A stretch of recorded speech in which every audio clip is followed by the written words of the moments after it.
Has anyone switched from manual to automation QA? If yes, please share your roadmap and pro tips to someone who is a complete beginner in this transition. Questions like how to start, which language is preferable, Java or Python, most widely used and in demand framework to learn, which YouTube/Google resources to refer, challenges and difficulties faced while learning and interviewing process. Has anyone switched from manual to automation QA? I think that almost everyone who is in automation QA, who they switched from manual QA. You need to have your start somewhere. You don't just come straight out of the gate doing automation QA. And to add to that, like I was answering Coralie's question earlier, even as doing automation, there is still a strong component of manual testing involved. I'll put it like this, right? If you are not a strong manual tester, and by manual testing, what I mean is, I don't mean that you're able to follow a list of test cases and stuff like that, but if you can't properly analyze a project and come up with a testing strategy, come up with what testing scenarios that you need, all of those are not components of automation testing. Automation testing is mainly just writing code that's going to navigate through a website. It's not that serious. See, that's like writing automated tests is not, I repeat, it's not just writing automated tests. No. That is not what QA engineering is. What QA engineering is providing testing solutions. It's preventing problems before they happen. It's pushing your team in a direction to be QA minded and not just development driven, where it's like, oh, we just develop and we deploy, we develop and we deploy. No, it's how do we reduce the chances of having bugs in production? Message. And not only having bugs in production, it's how do we, like, after you write your code and you push it and everything, how is it, like, how do we reduce the chance of, oh, found a bug here, oh, found a bug here, oh, this bug is fixed, now that I can get to the next step, oh, just found another bug. No, we can't work that way. This is why we miss our sprint goals and everything like that, is because we are not working together. And I think it's essential, I'm going to repeat that, it's essential for the QA engineer to train their software engineers or their developers or whatever it is that they're working with, whoever they're working with, to have a QA mindset while they're developing. So, and that way we can produce great quality software. That's our goal as QA engineers, because our number one mission is to protect our customers, but right behind it is to protect our company. And how do we do that? We do that by we instill quality into the mindsets of everybody we come in contact with. Okay? So I'm going to say again, everyone who does automation QA started in manual QA, and they still do manual QA. Just they found a way to reduce that level of manual QA. All right. So pro tips and the roadmap. So I would say how to start. My favorite recommendation is to go on Udemy and get a Selenium automation course. For Java or Python, it honestly doesn't matter. So that'll answer your second question, right? Which language is preferable? I honestly think it might be a little bit easier to pick up on the Python. Java might have more things that you can do with it, but honestly, if you start in Python, it'll be easier to do a transition to Java if you had to. If you start with Java, it'll be easier to transition to Python if you have to. It doesn't really matter.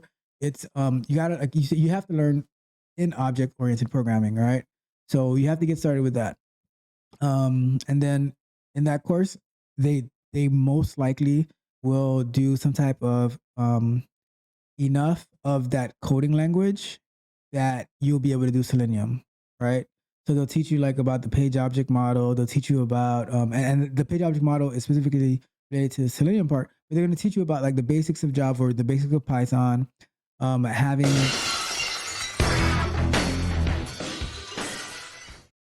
so it's gonna have the basics of like whatever you need from Java, you know, like your strings, your integers, all that good stuff. That give you those basics that you can be able to write automated tests. It'll teach you through the page object model. It'll show you how to find selectors. Um, and then you can like if you have any particular questions, then you can any particular questions you can post it in different subreddits. You can come to my channel. You can find anybody, but preferably my channel, right? Leave me a comment, join the live chat, ask a question, whatever it is that you need, right? And we are I'll be here for you. Okay. So that's how to start, right? Start taking a course and then also as you're learning through that course, start automating. Watch the videos that I made of you can do the side by side live stream series that we had for Java and Python, or you can watch the introduction to Java, like the walkthrough using Selenium, or you can look out for tomorrow's with Python, right? Where we go I think what website are we going through tomorrow? Hmm. I want to say DoorDash. I think it's DoorDash I use for Python, right? And you can see like how I went through automating the DoorDash website using Python and Selenium. Okay.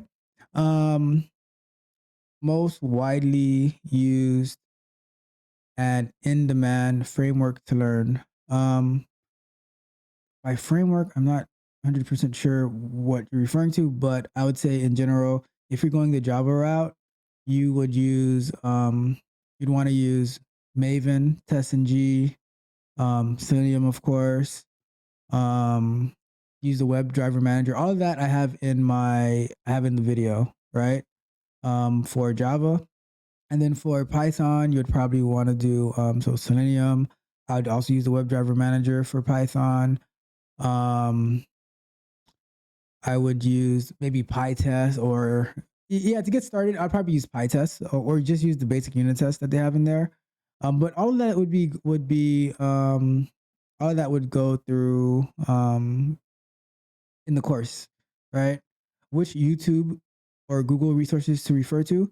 Okay, I would say Tech Coach Ralph, Tech Coach Ralph, Tech Coach Ralph, Tech Coach Ralph, Tech Coach Ralph. Right? Those are the resources that you need on YouTube. All right. There you go. So that's that answer. Um, and like I said, using Udemy as well. All right. Challenges and difficulties faced while learning and interviewing process. I think the challenges for learning is, especially if you're brand new to it, a complete beginner. I would say that just learning something new can be challenging, right? Um, I remember when I first started doing Brazilian Jiu Jitsu, I had absolutely no idea what I was doing. I was just listening to what the instructor said, and I would do that, or what the professor said, and I'll do that. And and then as I started to get a little more comfortable and starting to have a feel for what I was doing, I would start, you know, studying and seeing like practicing more just so I can get a better understanding. So when learning anything new, it's like a baby learning to walk. You're gonna fall over and over again, but at some point you're gonna be able to take that first step, the second step, and then you're gonna be off and running all around the house, and no one can catch you. And you're gonna look back and smile, and you're going to say, "Wow, this was all worth it in the end." All right. So that's that. I would say that's how you would that would be like the best way to get started. But if anyone is looking for a more detailed personalized route on how to go from manual QA to automation QA, leave me a comment or send me an email, Ralph at techcoachingwithralph.com, and I will be sure to get back to you.